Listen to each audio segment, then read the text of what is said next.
कोसी कमला पैर पखारे महिमा छै बड़ भारी। सीता राधा पार्वती सन मिथिला के सब नारी।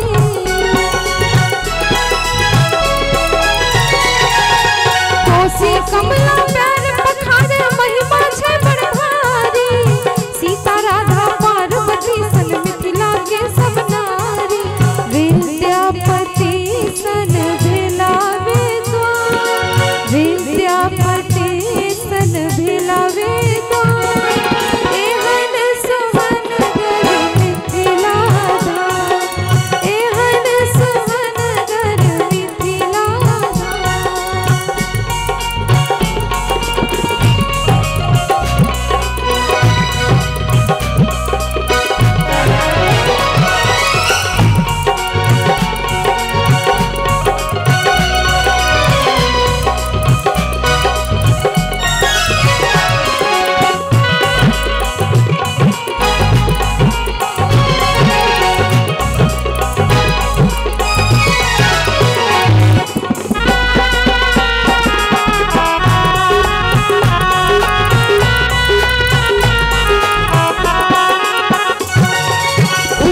में गिरिराज हिमालय त्रिशूल लेने ठाड़ छथिन।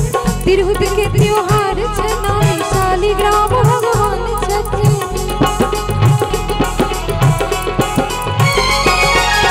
उत्तर में गिरिराज हिमालय त्रिशूल लेने ठाड़ छथिन। तिरहुत के त्योहार छनाई शालिग्राम भगवान छथिन। नामी छै माछ अपान मखान, नामी अपान मखान। एहन सुहन गर मिथिला धाम, एहन सुहन गर मिथिला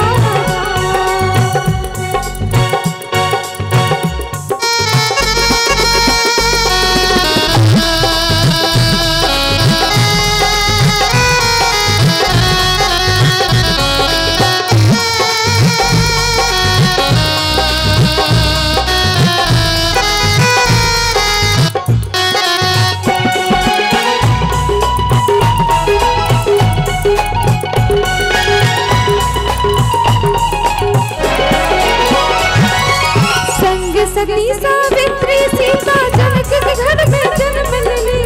पार्वती जी शक्ति रूप में हिमगिरी पर अवतरित भइली। संग सती सावित्री सीता जनक के घर में जन्म लेली। पार्वती जी शक्ति रूप में हिमगिरी पर अवतरित भइली। दुल्हा जगतपति बनला राम, दुल्हा पति बनला। एहन सुहन गर मिथिला धाम, एहन सुहन गर मिथिला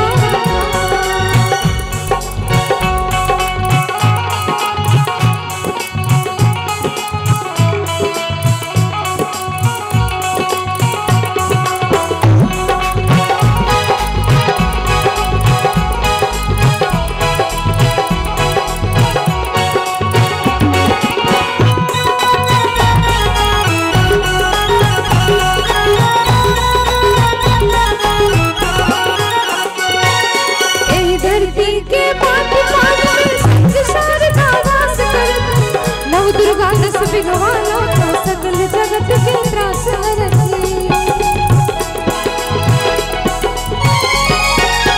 धरती के पानी पानी में संसार का वास करती।